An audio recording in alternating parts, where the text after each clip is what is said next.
Apie oftalmologinę pagalbą, kuri vystoma šioje klinikoje, kalbino gydytoja oftalmologė Eglė Svalbonaitė. Sakykite, daktare, ar lengva patekti šioje klinikoje pas gydytoją oftalmologą? Tai yra pas jūs? Taip, lengva patekti, galima užsiregistruoti iš anksto, bet esant kažkokiai tai patologijai ūmiai, tai yra uždegimui, paraudus akiai, įkritus kažkas į akį, galima tiesiog pasiskambinti ir sulaukti pagalbos. Priešingai negu poliklinikose, tarkim, ar ligoninėje, kur yra pakankamai didelės eilės pas oftalmologą. Kokiomis lygomis sergantis pacientai dažniausiai kreipiasi pas jūs? Priklauso nuo to, kokia yra amžiaus grupė.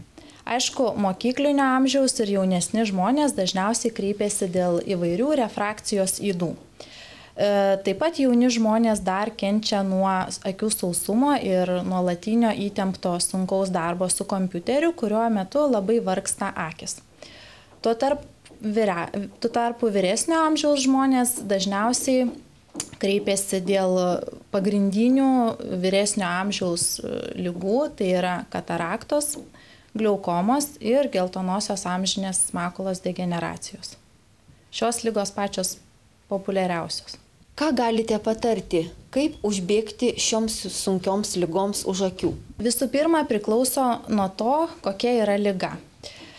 Kataraktos progresavimą ligonis pastebi pats, nes lęšiukas drumstėja palengva ir ligonis pradeda jausti pats simptomus. Tai yra matyti neryškų vaizdą, dvejinimąsi, kartais jam tiesiog blykčioja akyse, kažkokie vaizdai atsiranda neryškus. Tuo tarpu glaukoma yra kur kas klastingesnė liga ir ilgą laiką ligonis net nepastebi, kad jinai yra ir kreipiasi pavėluotai, tai yra, kai liga jau yra paprogresavusi ir užleista. Tai yra labai blogai, nes būtent šita liga gali baigtis aklumu.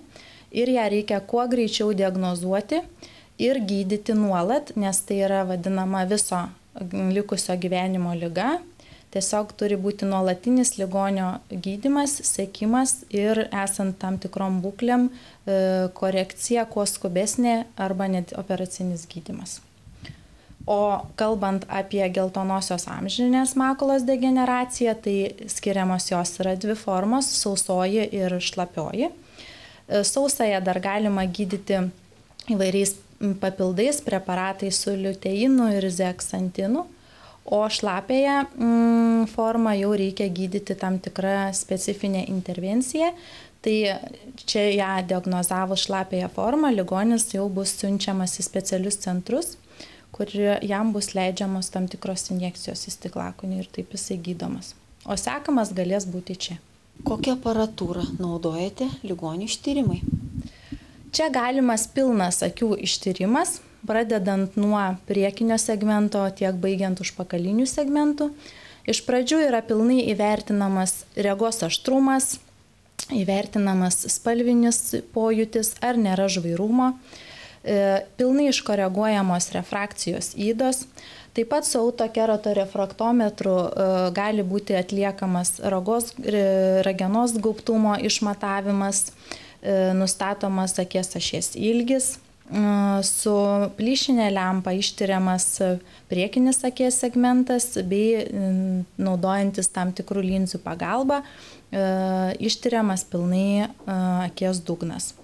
Dar, kaip jau ir minėjau, sekant glaukomą yra matuojamas spaudimas akių.